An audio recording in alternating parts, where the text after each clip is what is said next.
다음 주까지 해야 될 거예요. 이레니우스 신학 또는 그 다음 주까지.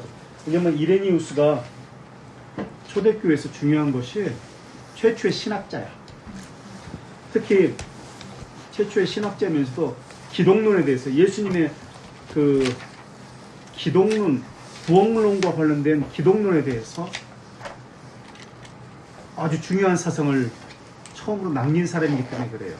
그래서 이레니우스에 대해서 우리가 다음 주까지 또는 다다음 주까지 함께 신학에 대해서 살펴보고자 합니다. 177년에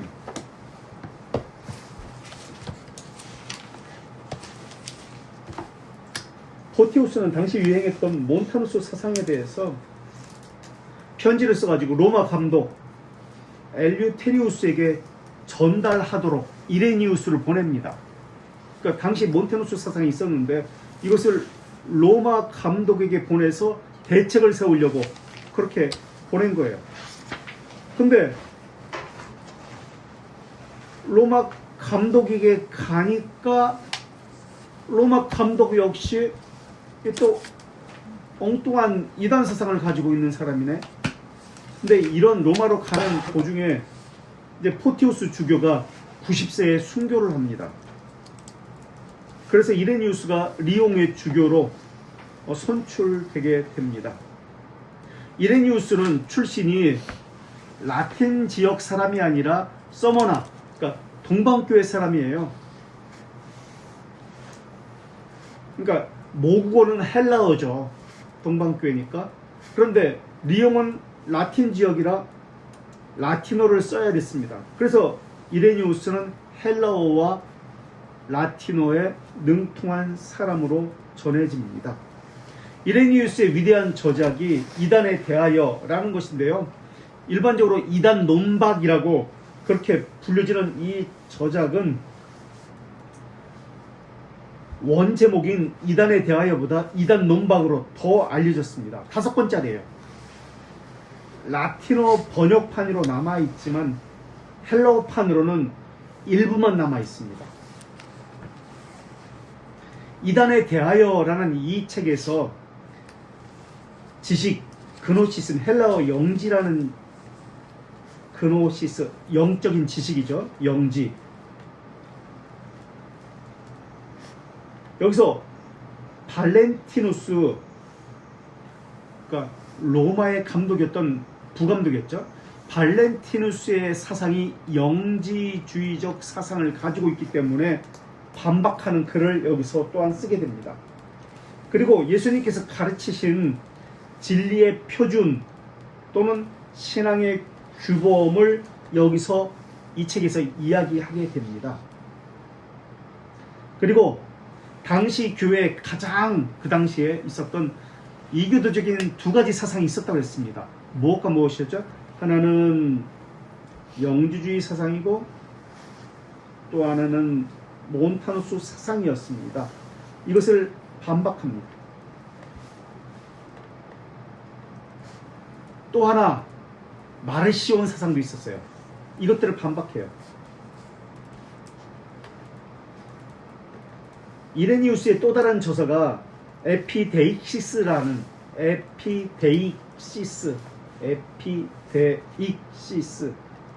사도적 선포에 대한 논증이라는 책인데요.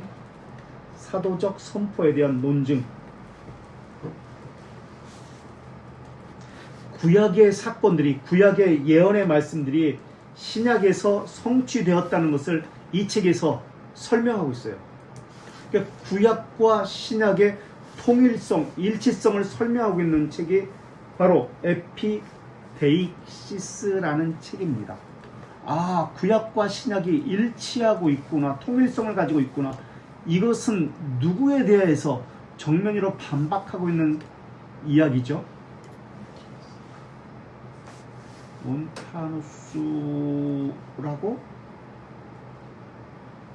구약을 반대하고 구약을 부정하고 신약의 유대교적 마르시온, 그렇죠?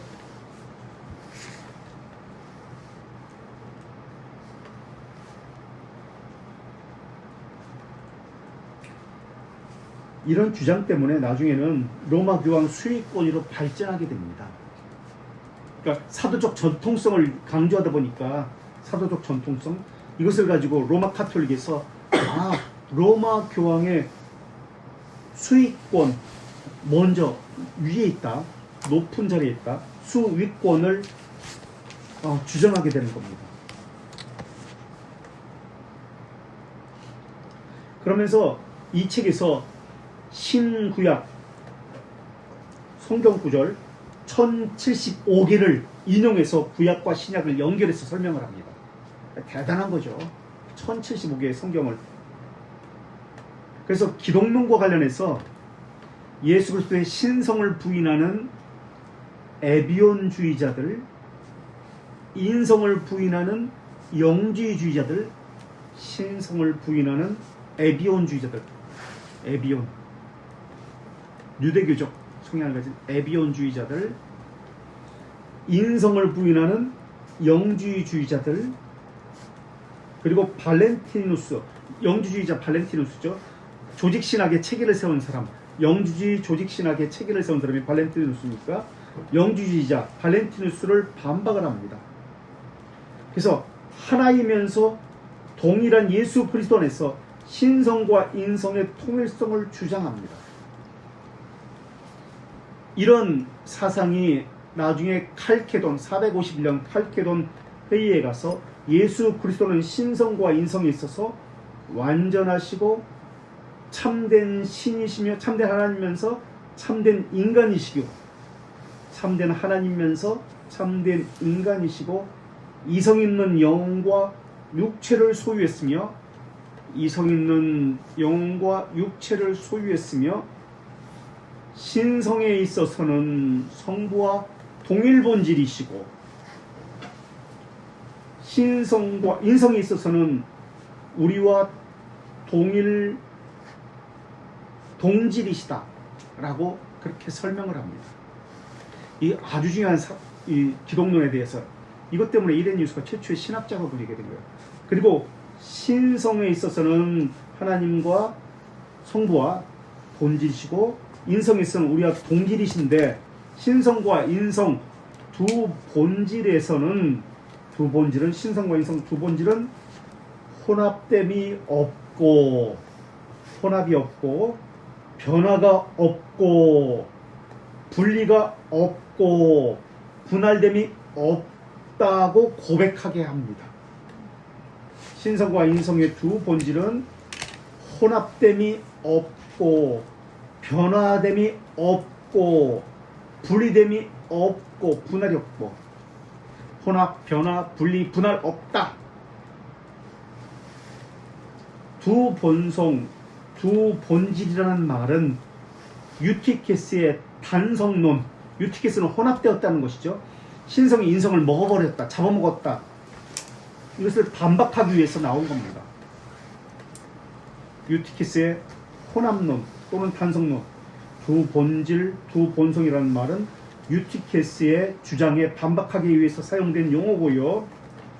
혼합됨 없고 변화됨이 없다라는 표현은 아폴리나리우스의 로고스 육신 기독론, 아폴리나리우스의 로고스 육신 기독론과 유티케스의 단성론을 논박하기 위해서 나온 겁니다. 혼합됨 없고 혼합됨. 아까 유티케스는 혼합되었다고 했죠. 신성이 인성을 잡아먹어서 신성만 있다. 인성이 신성에 포함되어 있다. 혼합됨 없다. 변화가 없다라고 하는 것은 아폴리나리우스의 로고스 육신 기독론과 유티케스의 단성론을 논박하기 위해서다라는 것. 혼합함이 없다는 것은 두 존재가 혼합되지 않았다. 물리적으로 혼합되지 않았다. 결합됨을 의미하고요. 물리적으로 혼합되지 않고 결합되었다는 것을 의미하고 변화가 없다는 것은 화학적 변화가 없다는 말을 가르치고 있는 거예요. 그러니까 분리됨이 없고 분할함이 없다는 말은 네스토리우스의 양성론, 분리됨없고 분할함이 없다는 말은 네스토리우스의 양성. 그러니까 네스토리는 사격을 인성이 따로 신성이 따로 나뉘어졌다, 분리가 되었다라고 이야기해요. 이거 없다라고 지금 이야기하고 있는 거예요. 네스토리우스의 이 말이 반박하고 있는 거예요. 또 분할은 그리스도의 두 위격으로의 분할됨을 말하고, 지금 네스토리우스가 이야기하는 거, 분할은 그리스도의 두 위격으로 신성, 인성, 분할됨을 이야기하고, 분리는 신성과 인성이 나뉘어지는 것을 이야기해요. 이것을 반박하고 있어요. 본질은 우시아라고 얘기하죠. 본질은 우시아. 동일 본질할 때 우시아.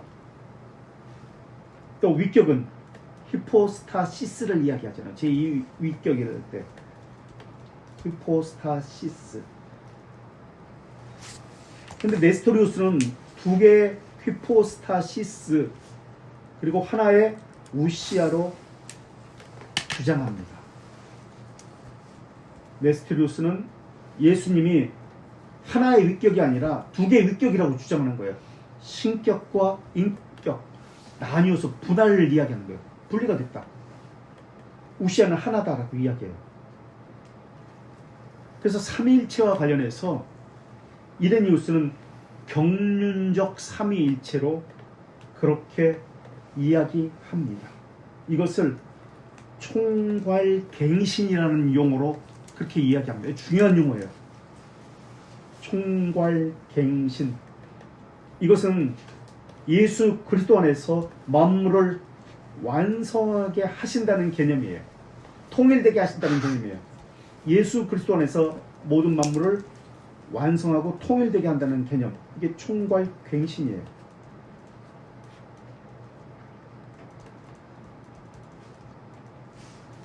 이레니우스는 기독교를 진정한 철학으로 보려는 이러한 사람들 반대했습니다. 기독교를 진정한 철학이다, 참된 철학이라고 했던 사람이, 대표적인 사람이 누구죠? 이러한 사람은 반대했습니다. 동시대 사람이 어떤 사람이 있었죠? 우리가 위대한 철학자, 철학과 기독교를 접목한 사람이 있었는데 누구였죠? 최초의 순교자? 누구?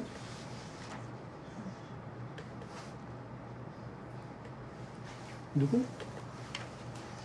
유스티누스.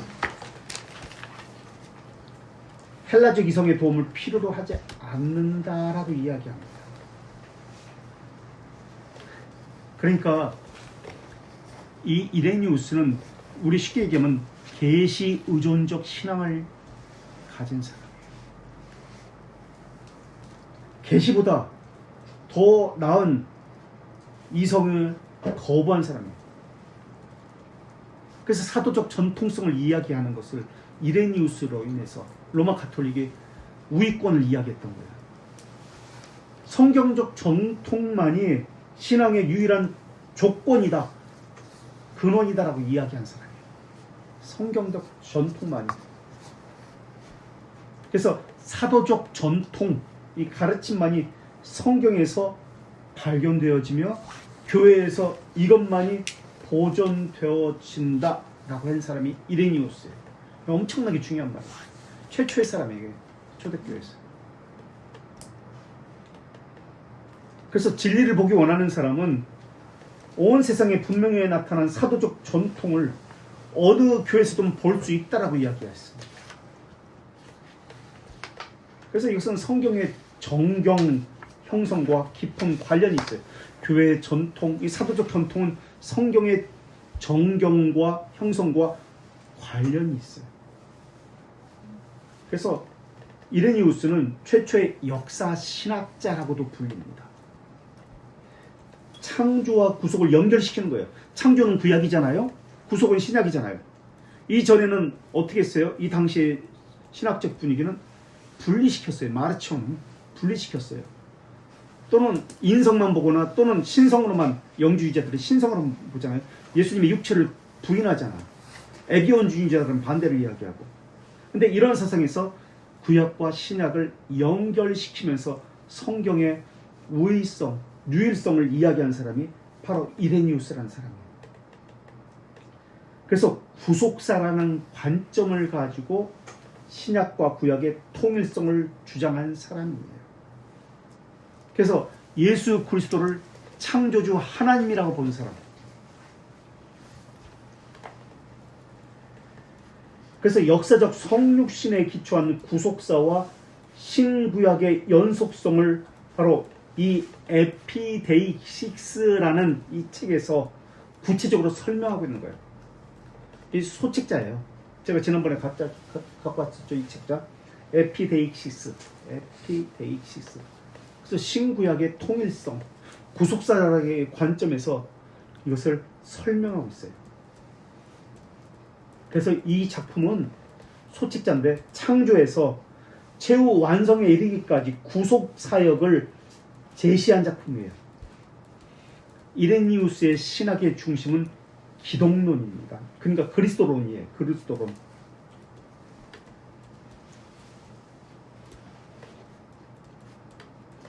이레니우스의 기독교 신학은 4가지 개념이 발전된 건데요. 첫째, 하나님의 선한 마음, 하나님의 선하심. 4가지 개념인데요. 첫째, 하나님의 선한 마음. 이것은 하나님의 지성이라고도 이야기합니다. 하나님의 지성. 하나님의 선하심 또는 하나님의 지성. 하나님의 선하심 또는 하나님의 지성. 두 번째, 하나님의 구원 계획. 하나님의 구원 계획을 하나님의 섭리라고도 이야기합니다. 하나님의 섭리. 두 번째, 하나님의 구원 계획 또는 하나님의 섭리라고 이야기하고요. 세 번째, 예수 그리스도 안에서의 완성. 세 번째, 예수 그리스도 안에서의 완성. 이것을 총괄갱신이라고 이야기합니다. 총괄갱신. 어려운 말이죠. 총괄갱신. 이건 한국말로 번역할 때 하여튼 좀 더 얘기하겠지만 우리나라 고대 초대교회의 역사 학자 중에 한철아 박사라고 있어요. 그분이 처음으로 고대 사상사를 쓰면서 이렇게 번역을 했기 때문에 그렇게 나온 거예요. 그래서 어떤 학자는 총괄갱신이라고 말하지 않고 저도 회복이라고, 그 말이 더 적합한 것 같아요. 총괄회복. 예수 그리스도 안에서 모든 것이 새롭게 되지고 완성된다, 그런 뜻이에요. 이게 총괄회복. 근데 이분은 지금 어르신이니까 총괄갱신이라는 단어로 썼기 때문에 이것이 학계에서 굳어져 가지고 총괄갱신으로 그렇게 굳어졌어요. 이 단어가. 그리고 어떤 학자는 총괄회복이다 이렇게 쓰고 있다. 어쨌든 이게 세 번째고요. 네 번째, 하나님의 구원을 믿는 자가 함께 나눔을 네 번째로 이야기합니다. 구원을 믿는 자가 함께 나눔. 이건 다른 말로 참여죠. 구원에 참여하는 것이죠. 구원을 믿는 자가 함께 나눈다. 하나님의 은혜를 함께 나눈다는 개념이에요. 그래서 반대로 얘기하면 하나님의 은혜에 함께 참여한다는 개념이겠죠. 그래서 하나님의 선한 마음, 하나님의 구원을 믿는 자와 함께 나눔은 첫 번째와 네 번째죠. 하나님의 선한 마음 또는 하나님의 지성과 구원을 믿는 자의 함께 나눔은 낙관주의와 성장을 지향합니다. 첫 번째와 네 번째는 낙관주의와 성장을 지향하는 것이고요. 좀 이따 설명해 드릴게요. 낙관주의가 무엇인지. 낙관주의와 성장을 지향하고요. 두 번째, 하나님의 구원 계획 또는 하나님의 섭리와 예수 그리스도 안에서의 모든 완성, 총괄갱신은 성장의 성취 방법을 보이고 있습니다.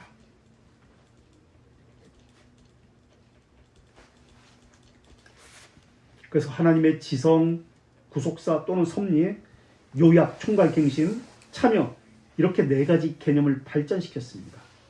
그렇다면 이 다른 것은 그래도 다 알겠는데 총괄갱신이 또 뭐냐?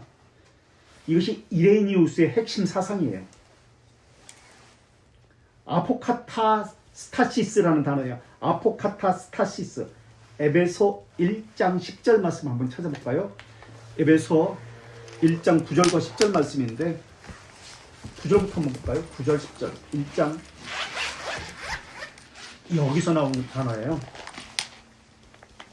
에베소 1장 9절 10절 특별히 10절 아포카타스타시스 아포카타스타시스 통일이라는 단어가 나옵니다. 우리말 성경에는 통일이라는 단어로 번역됐어요. 하늘에 있는 것이나 10절 1장 10절 하늘에 있는 것이나 땅에 있는 것이 다 그리스도 안에서 통일되게 하려 하심이라 라는 말씀에서 나왔어요.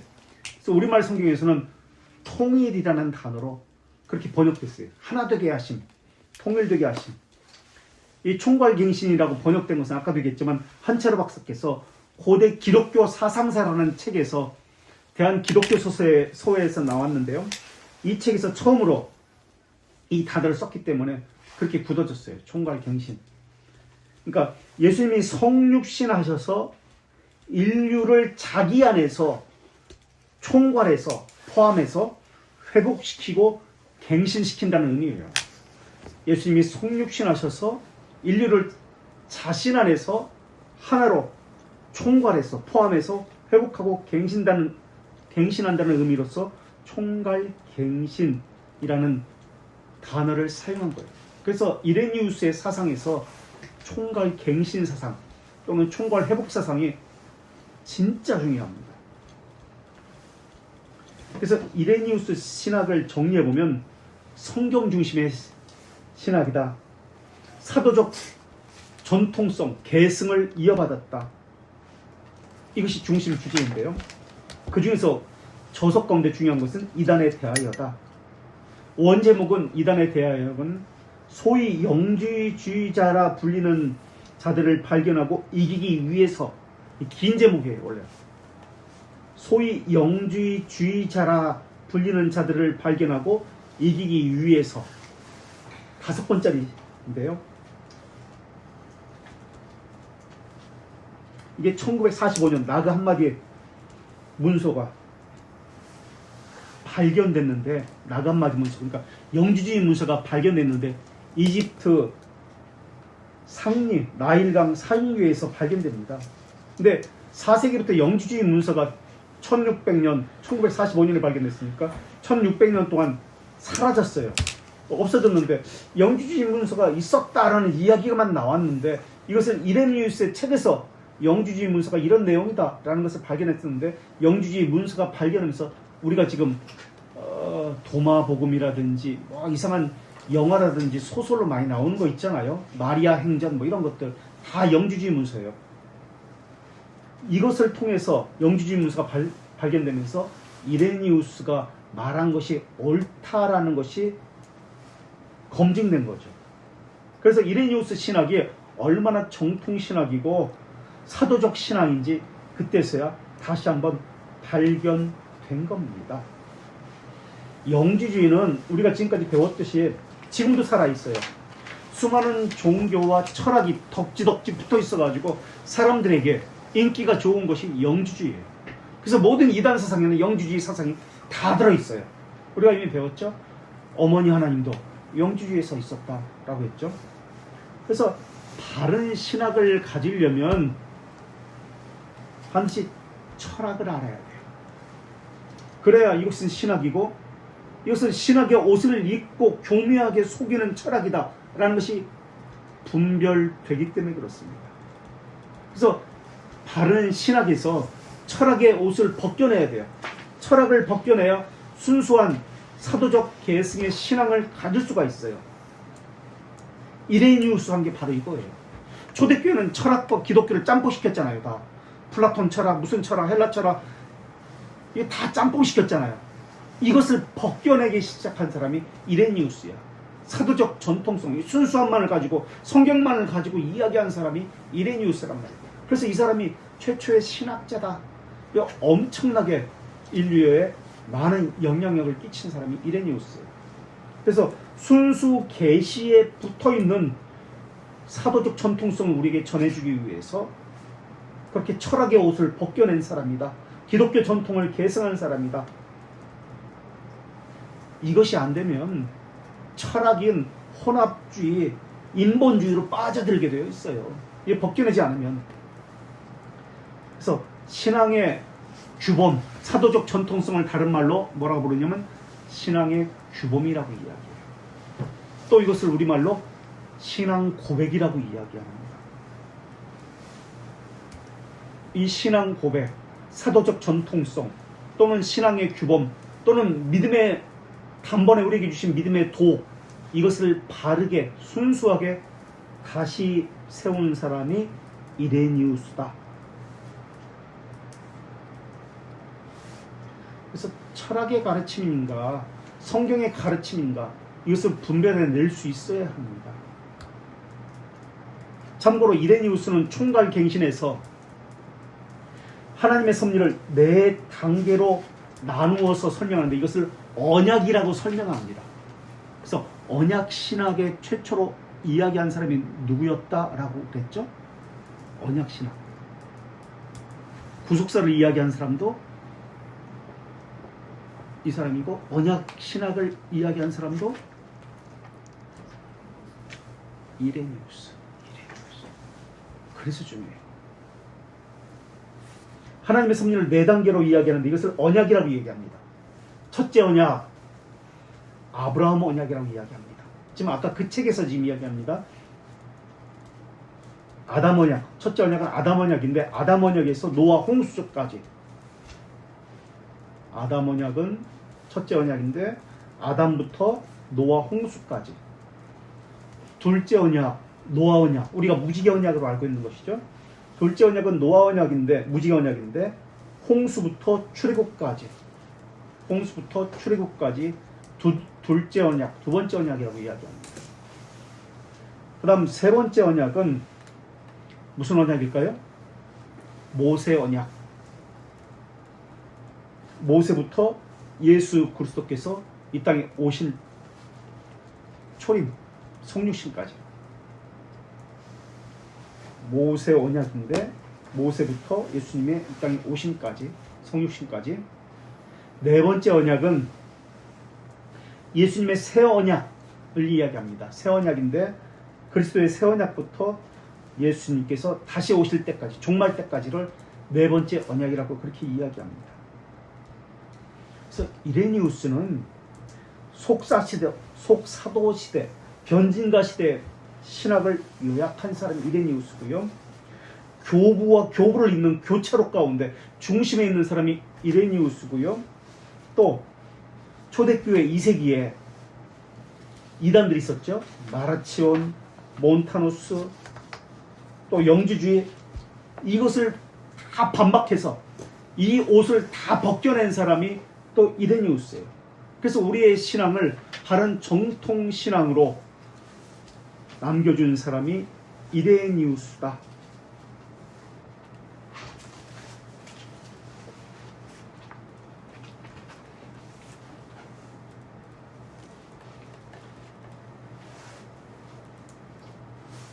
그래서 정리해 볼게요. 이레니우스는 최초의 종합적인 기독교 신학의 네 가지 개념을 발전시킨 사람이다. 논리적 진리와 미적 조화를 이루게 한 사람이 이레니우스다. 그래서 첫 번째가 하나님의 선한 마음, 하나님의 지성이라고 말씀드렸고, 두 번째 하나님의, 아까 이야기했던 겁니다. 하나님의 구원 계획, 하나님의 섭리라고 말씀드렸고, 세 번째가 그리스도 안에서의 모든 완성, 총괄 갱신이라고 말씀드렸고, 네 번째가 하나님의 구원을 믿는 자가 함께 나누는 참여라고 말씀드렸습니다. 그리고 이것은 첫 번째와 네 번째는 하나님의 선함과 구원 계획을 함께 나누면 낙관주의 성장을 지향하고요. 하나님의 그 구원 계획과 예수 그리스도의 완성은, 총괄 갱신은 성취되는 방식을 보여주는 것이라고 말씀드렸습니다. 자, 그럼 하나씩 설명드릴게요. 하나님의 지성.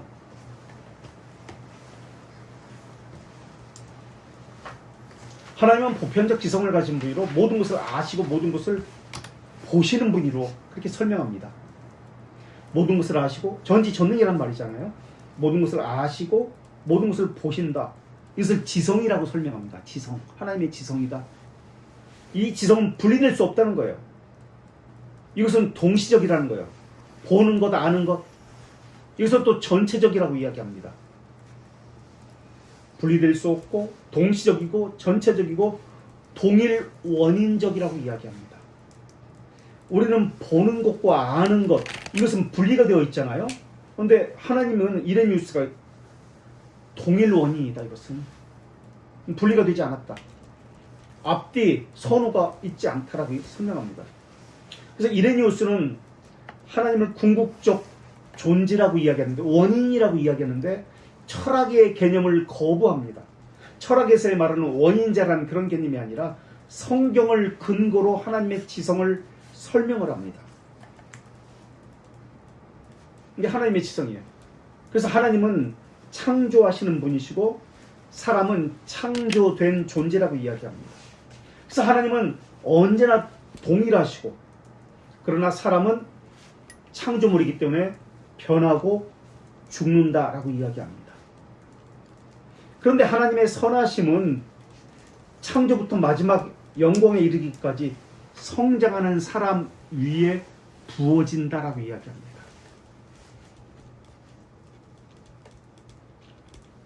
이것을 낙관론이라고 합니다. 성장하는 사람 위에 하나님의 선하심이 지속적으로 부어진다는 거예요. 그래서 사람은 하나님의 선하심을 자라가면서 확인하게 된다. 이거 낙관론이라고 보는 거예요. 이것은.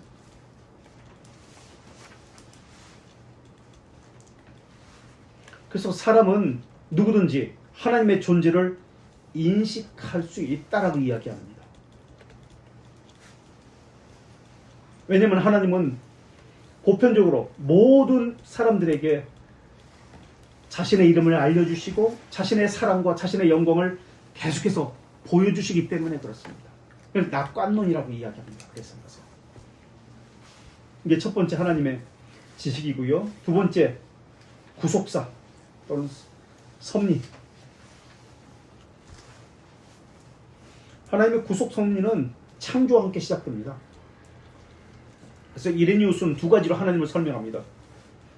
하나는 지혜로운 건축가, 지혜로운 건축가로서 하나님, 지혜로운 건축가로서의 하나님, 또 하나는 왕이신 하나님. 지혜로운 건축가로서 하나님은 무질서한 재료로 질서를 만드시는 분. 지혜로운 건축가이신 하나님은 무질서한 재료로 질서를 만드시고, 왕으로서 하나님은 말씀으로 의지와 권력을 나타내십니다.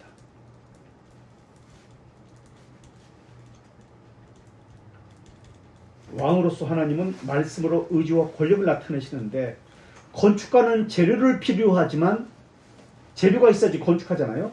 재료를 필요로 하지만 왕은 재료가 필요하지 않다.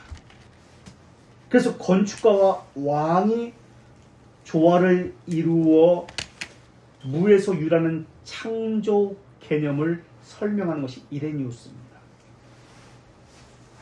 지혜로운 건축가로서 하나님의 구원 계획을 펼쳐가는 것, 이것을 하나님의 섭리라고 설명합니다. 건축가로서 하나님의 구원 계획을 펼쳐가는 것을 하나님의 섭리라고 설명을 해요.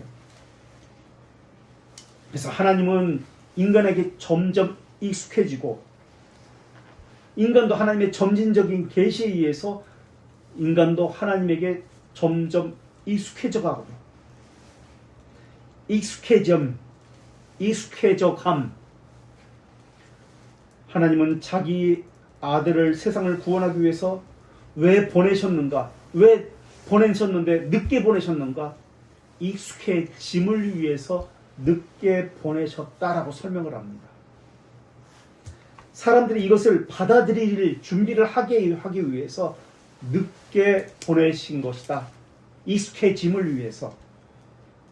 하나님의 말씀에 순종할 때까지 익숙해지도록 하나님께서 하나님의 아들을 늦게 보내신 것이다. 익숙해짐을 위해서다. 이렇게 설명을 합니다.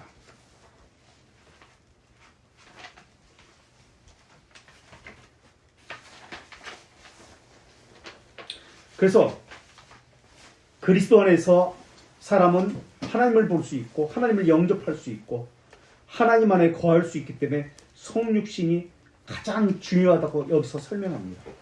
그래서 계시는 창조에서 출발해서 율법, 예언제들을 걸쳐서 최종적으로 그리스도의 성육신에서 끝을 냅니다. 그래서 성육신을 통해서 하나님을 볼 수 있다. 하나님의 빛을 발견할 수 있다라고 이야기합니다. 이게 하나님의 섭리고요. 세 번째, 총괄갱신. 총괄갱신의 요약이라고도 합니다. 요약론. 구속사는 그리스도 안에서 모든 것이 통합된다는 것을 요지로 하고 있어요. 구속사는 그리스도 안에서 모든 것이 통합된다. 이레니우스가 총괄갱신을 내세운 이유는 네 가지가 있는데요. 첫째 이유는 잘못된 것을 인간 역사를 통해서 바로잡고자 하기 위해서 총괄갱신론을 내세우게 됩니다. 그러니까 하나님은 세상을 인간이 잘못된 것을 바로잡기 위해서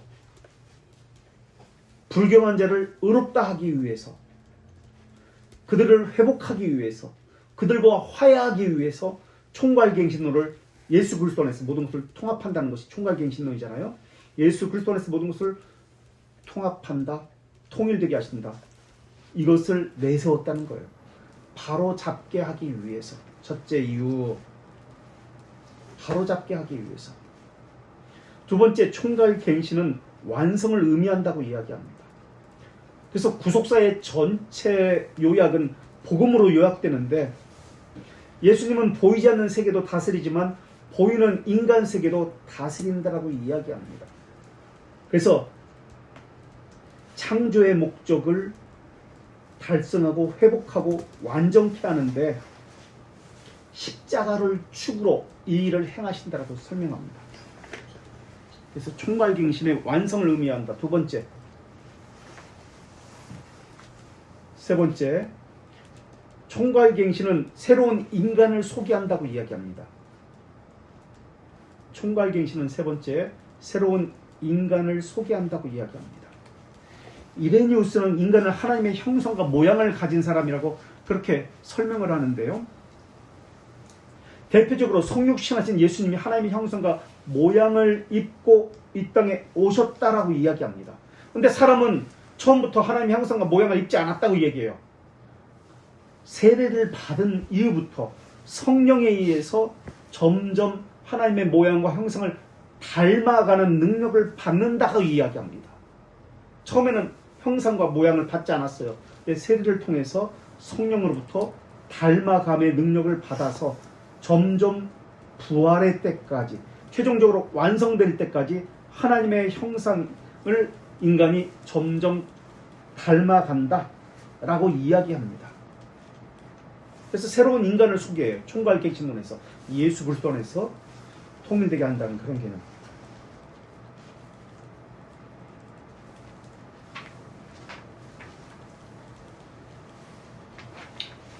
아담의 타락으로 인해서 하나님의 형상과 하나님의 모양을 잃어버렸는데 이것을 예수 그리스도에 의해서 회복되게 하셨다는 것을 이야기하는 것이고요.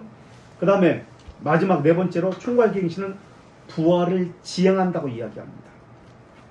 그래서 우리의 부활은 예수님의 부활처럼 육체의 부활이라고 설명합니다. 이것을 성령께서 약속하신 것이라고 설명하면서 우리도 육체의 부활로 다시 부활한다는 것을 성령께서 약속하셨는데 성령이 이런 약속이 있는 사람은 성령께서 그 사람에게 역사해서 그 사람은 육체보다 성령을 섬기게 된다라고 설명합니다. 이게 부활을 지향한다는 뜻입니다. 성령께서 그 사람도 육체보다 성령을 섬긴 게 성령께 순종해서 말씀에 순종해서 성령을 섬긴다. 이런 개념으로 설명합니다.